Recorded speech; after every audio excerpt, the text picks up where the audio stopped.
Filhos de pais durões, quando vocês viram um lado dele que mais ninguém viu, meu pai era o tipo de cara com quem você não mexia, um livro 90, mãos como luvas de beisebol e um olhar que podia fazer você confessar crimes que não cometeu. Ele tinha uma empresa de paisagismo, latindo ordens para sua equipe como um sargento. E em casa não era muito diferente, regras eram rígidas, em casa às 21h, louça lavada antes de dormir, sem contestação. Meus amigos o chamavam de general, meio brincando, meio com medo. Eu sou Taago, 16 anos, preso navegando sua vibe de campo de treinamento com minha mãe e meu irmãozinho Max, que tem 10 anos e já é melhor em ficar do lado bom do papai. Sempre me perguntei se havia mais nele do que a fachada durona. Algum pedaço dele que mantinha trancado. Consegui minha resposta no verão passado, mas teve um preço e começou com uma briga que abalou nossa casa até os alicerces. Crescer sob o teto do papai parecia viver numa panela de pressão. Ele não era cruel, mas era implacável. Se eu trouxesse uma nota ruim, ele sentava comigo para uma palestra sobre assumir meu futuro. Se eu perdesse um treino de futebol, ele me fazia correr voltas no quintal até minhas pernas arderem. A vida não é moleza, Taago, ele dizia. Sua voz como cascalho. Mamãe tentava amenizar, dizendo que ele só queria que tivéssemos sucesso, mas parecia que ele estava nos treinando para uma guerra que não assinamos. Max, sendo mais novo, se safava mais fácil, mas até ele sabia manter a cabeça baixa quando o papai estava de mau humor. Eu não o odiava, mas ansiava por um momento onde ele fosse apenas normal. Talvez fizesse uma piada ou me dissesse que estava orgulhoso sem um mais junto. No fundo, me perguntava se ele sequer gostava de nós ou se éramos apenas sua responsabilidade. No verão que fiz 16, as coisas já estavam tensas. Eu estava trabalhando meio período na empresa do papai, carregando adubo e aparando cercas vivas sob o sol de julho. Era exaustivo e papai não me dava moleza. Você não está aqui para vadiagem. Ele gritava se eu fizesse uma pausa muito longa para a água. Estava economizando para um carro usado, sonhando com a liberdade que traria, mas cada salário parecia uma gota no oceano. Em casa, papai estava extra irritado porque o negócio estava com problemas. Um cliente grande tinha desistido e ele estava se virando para pagar os salários. Mamãe tentava animá-lo, mas ele só resmungava e desaparecia na garagem para mexer com suas ferramentas. Max e eu andávamos na ponta dos pés ao redor dele, sabendo que um movimento errado podia fazê-lo explodir. Tudo veio à tona numa noite abafada no final de julho. O jantar estava quieto, só o telingar de garfos e a conversa nervosa da mamãe sobre seu clube de jardinagem. Max estava falando sobre um projeto de ciências, algo sobre construir um foguete modelo quando papai o cortou. Foque em comer, não em tagarelar, ele disse, nem levantando os olhos do prato. Max se encolheu e senti minha mandíbula tensionar. Estava farto do silêncio, farto do papai agir como se fossemos seus empregados em vez de seus filhos. Antes que pudesse me parar, murmurei. Talvez ele falasse menos se você não o calasse o tempo todo. A sala congelou. O garfo da mamãe ficou suspenso no ar e os olhos do Max arregalaram. A cabeça do papai virou, seu olhar perfurando em mim. O que você disse? Perguntou sua voz baixa e perigosa. Sabia que deveria recuar, mas algo em mim estourou. Eu disse que você está sempre em cima da gente. Rebati. Max estava só animado. E você age como se fosse crime. Você nos trata como se estivéssemos te decepcionando todo dia. Mamãe suspirou. Tago querido, vamos parar. Mas papai levantou uma mão, silenciando-a. Ele se inclinou para frente, seus nós dos dedos brancos ao redor do copo. Você acha que pode falar comigo assim na minha casa depois de tudo que faço por vocês? Ri, o som amargo. Você quer dizer nos fazer trabalhar como cachorros e agir como se nunca fossemos bons o suficiente?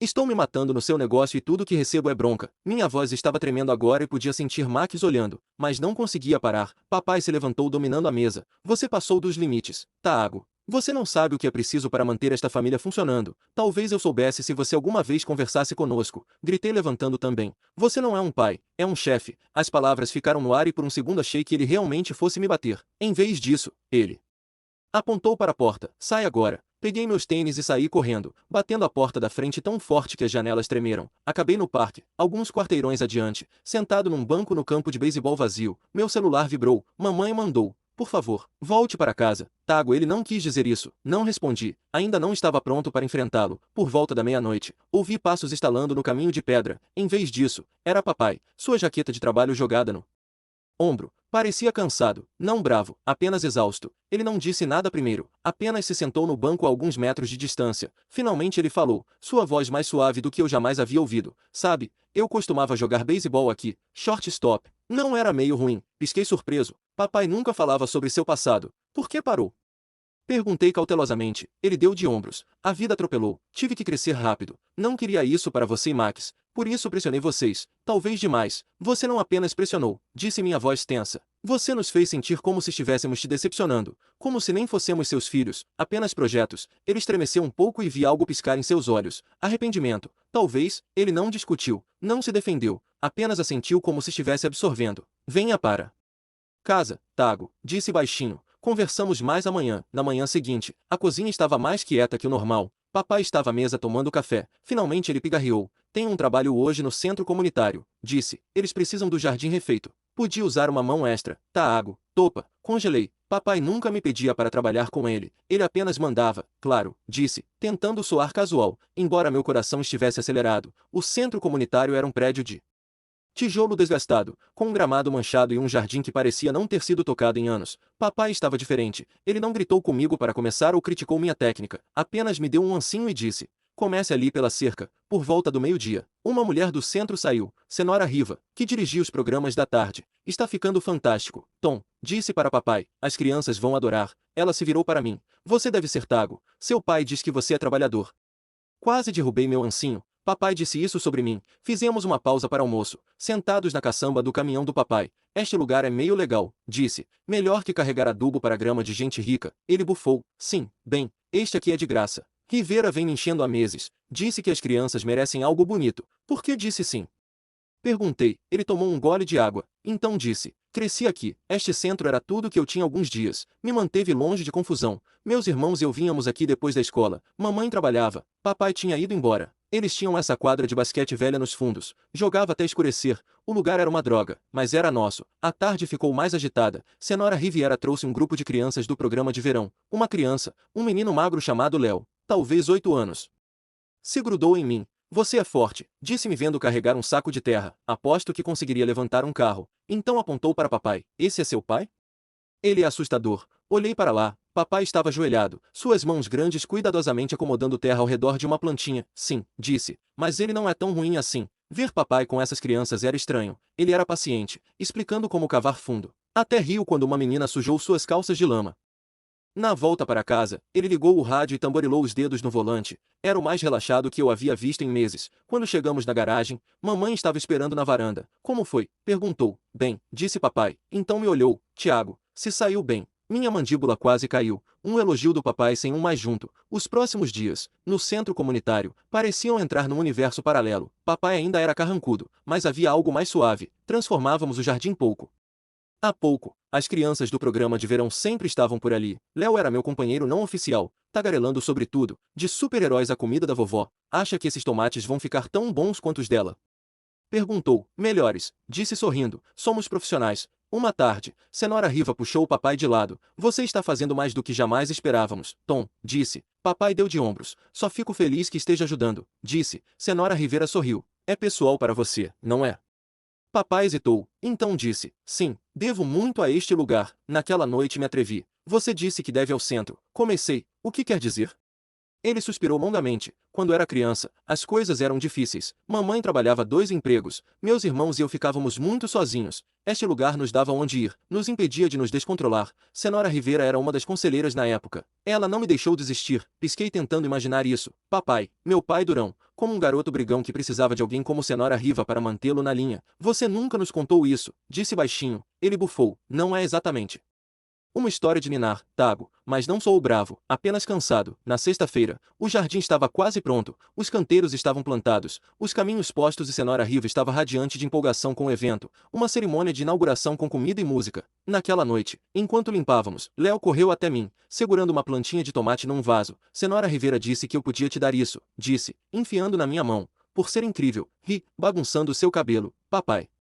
Estava por perto e olhou, seus olhos enrugando nos cantos. É melhor cuidar bem disso, disse. Léo está contando com você. Na volta para casa, segurei a planta no meu colo, me sentindo estranhamente protetor. Papai estava cantarolando uma música velha no rádio. Queria dizer alguma coisa, dizer que estava feliz que estávamos fazendo isso, mas as palavras pareciam grandes demais. Em vez disso, disse. Léo é um bom garoto. Papai assentiu. Sim, me lembra você naquela idade, sempre curioso. Olhei para ele, minha garganta apertada. Isso era um elogio, uma lembrança, seja lá o que fosse. Parecia um presente. A inauguração no sábado foi um sucesso total. Crianças correndo por aí, tocando as plantas, correndo pelos caminhos. Léo me puxou para mostrar seus pés de tomate. Eles já estão crescendo, disse, apontando para brotos verdes minúsculos. Papai observou como conversei com Léo, sua expressão suave. Você é bom com ele, disse. Ele admira você. Dei de ombros envergonhado. Ele é fácil de gostar. Papai assentiu. Então acrescentou. Você também é fácil de gostar, Tago. Perdi o fôlego. Isso era afeto do papai. Quando o sol se pôs, estávamos desmontando, eu estava empilhando cadeiras quando a senhora Riviera me puxou de lado. Tiago,